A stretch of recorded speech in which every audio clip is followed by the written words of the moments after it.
Hi there, it's Kathleen here, and welcome to The Gathering, bringing God into everyday life. Let me encourage you to not just listen, but partner with God and practice what He speaks to you. You can access more information about me, my newspaper articles, upcoming events, contact me, or purchase my book, Thriving Through Seasons of Grief, on my website at www.kathleenmaxwell-rambie.com. This podcast is now in 28 countries, and people have donated so that you can listen free. Will you consider paying it forward for someone else by giving a one-time or monthly gift? Simply click the button that says Become a Patron or Patronage at the top of the podcast. And don't forget to click the like or follow, and you'll be the first to know when new episodes are released. Enjoy the podcast. Well, I want to personally welcome each of you to today's podcast, and I want to apologize. Apparently, I recorded this, put it up, and for some reason, people began contacting me, and so we can't hear the podcast. So I'm not sure what happened, other than I don't know that much about technical difficulty, and I just decided to re-record this podcast, Navigating Through 2024 with Confidence.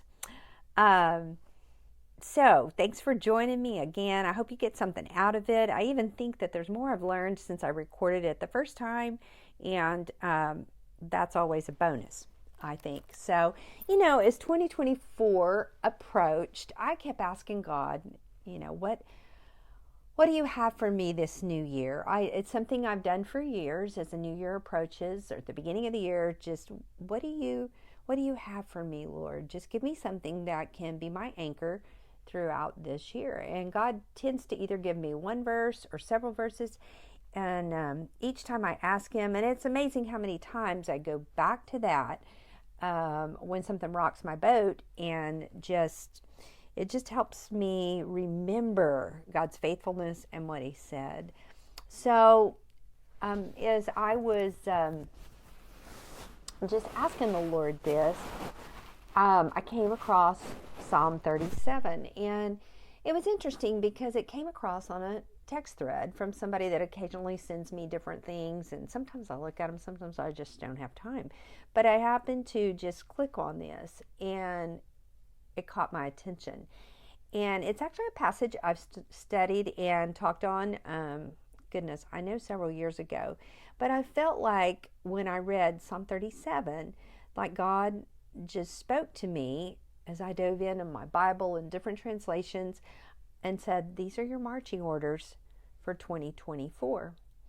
And, my life belongs to the Lord. And I never know what's around the corner or what situation He's going to have me in. But this passage contains nuggets that I think will really help all of us be anchored no matter what happens in this year. And so the first word that jumped out to me in Psalm 37 was trust. And I'm going to read this passage, Psalm 37, verse 3. In the Amplified Version, and it says, trust, in parenthesis, lean on, rely on, be confident in the Lord, and do good. So shall you dwell in the land and feed surely on His faithfulness, and truly you shall be fed. And, what struck me as I read that is just that simple word of trust and just what that means. It means to rely on. It means to lean on. It means to be confident in. And there's really not much we can depend on or trust these days but God. And I think that when we simply declare our trust in God and we do what's right, then God's helping hand is right there for us. I think there are times, throughout my day that I've had to just say, okay, God, I trust you in this. God, I give you this. I realize I can't change it. I can't fix it. But I trust you. And I lean on you. I rely on you. And that's where my confidence stays. That you're going to show me how to navigate. You're going to show me how to get through. even when things don't go as we plan, we can be confident that He's going to work it out for our good.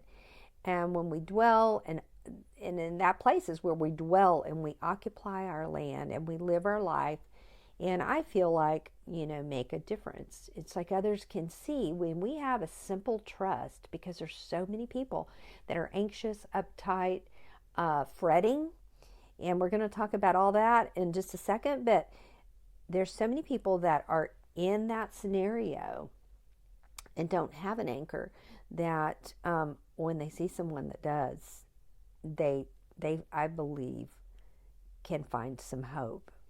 And so that's that first word in Psalm 37 verse 3 that just stuck out, is throughout 2024 I need to trust God, and that being a daily thing. So I just want to encourage you, join me in saying each morning, God, I trust you. I give you my day. I lean on you, and I declare my trust in you. And I think there's something that just even makes my heart feel better when I do that. So the next word is delight. And it says in Psalms 37 verse 4, and I'm going to read from the Passion Translation. If you've been listening to my podcast long, you know that I like to just cross-reference and look at things in different passages and just see what He has. So Psalm 37 in verse 4, it says, I'm going to go ahead and read verse 3 too. It says, keep trusting the Lord and do what is right in His eyes. Fix your heart on the promises of God, and you will dwell in the land, feasting on His faithfulness. Verse 4, find your delight and true pleasure in Yahweh. And Yahweh is another word for God. And He will give you what you desire the most. I think it's important that we are fascinated with God and what the Holy Spirit is saying to us and doing in us. And, that's how we can find, I believe, true delight. It's saying find delight. We can't find delight so much in people all the time, in our finances all the time, in our job all the time, but we can delight in the Lord. And it says that He'll give us what we desire most. And so I think part of that is going and say, Lord, this is a desire of my heart. It's a secret thing. Maybe something I hadn't even told anybody. I've got some of those things that I hadn't told anybody, but it's a secret desire of my heart. And we can give those to the Lord because we're never alone. God is right there with us. And that's how we can delight, no matter if we're driving our car or going on our walk or doing our workout or, whatever. We can find our delight in the Lord. In, Hebrews 13:5, it tells us that God says, I will never leave you. I will never forsake you. And in simple terms, we can talk to Him all day. We can look to Him in daily situations because He wants to be a part of our everyday life. It was interesting. I was talking to somebody this week, and I just asked a simple question. I said, do you just pray it in the morning? Somebody was helping. Do you pray in the morning? Do you pray at night? Do you pray throughout your day? And they looked at me, and this is a Christian, and said, no. Maybe every now and then, maybe when I go to church. And I thought, and I really challenged them. I said, you can talk to God all day long because all of us need help. We can't do life on our own, or we don't do it very well. But when we talk to Him throughout our day and lean on Him, we can enjoy His company. We can find delight. One of the things that I prayed and asked the Lord is open my eyes to see this situation from your perspective and keep me connected to you. Because I don't have all the answers, but He does. And I can't tell you how time and time again, as I've just looked to Him in a conversation, and it's like He gives me the key, He gives me the answer, gives me that way to just move forward. So the next word in Psalm 37 is in verse 5. And this is, I'm going to read it to you. It says, Psalm 37:5, commit your way to the Lord, trust in him, there's that word again, and he will do this. In Psalm 37 verse 5 in the Passion Translation, that was the NIV, it says, give God the right to direct your life. And as you trust him along the way, you'll find he pulled it off perfectly. I love the way that says that. That word commit is an important one, but I love how it says, as you do this, you'll find along the way. And that's, again, that journey with him. That's walking with him. And I'm so grateful for the opportunity to walk with him through 2024.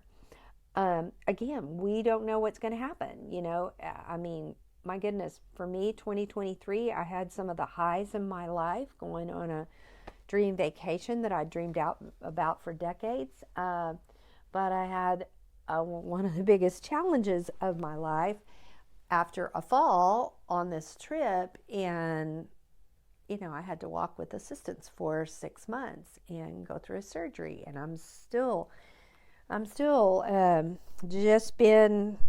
physical therapy, but I did get released to go to the gym and start. And man, I'm having to start from ground one, but I can commit all of that to the Lord, and then there's an anchor that is there. And so thank those of you that have been praying for me along this journey, because we don't know what 2024 has for us, but we know who we can walk with every single day.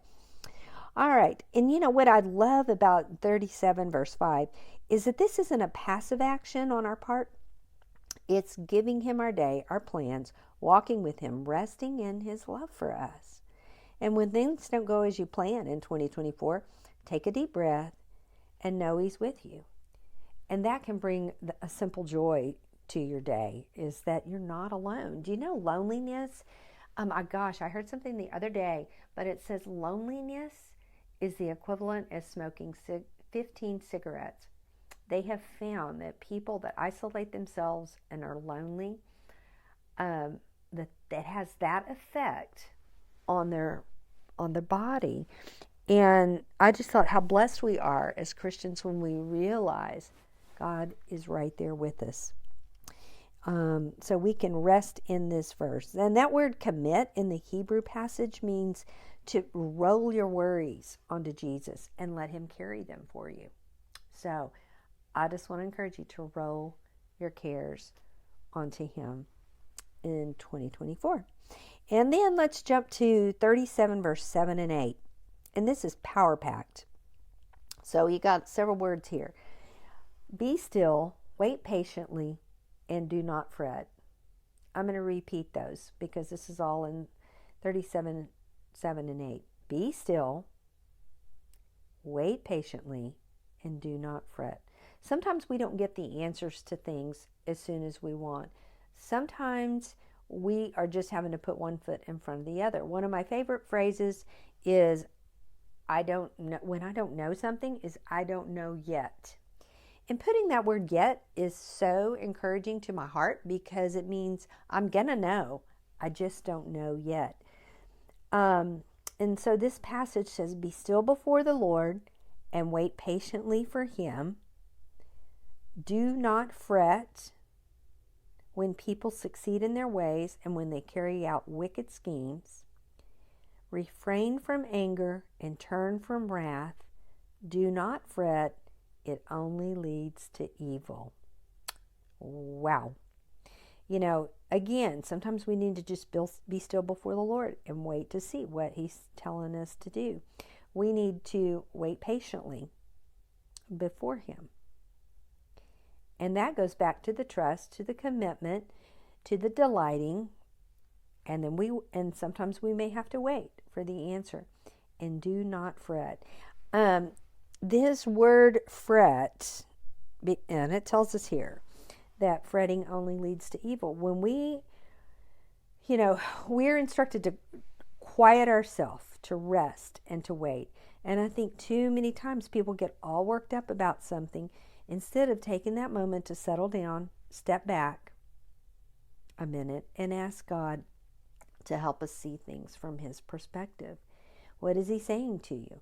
Ask the question, what does this mean? Is there anything I need to do?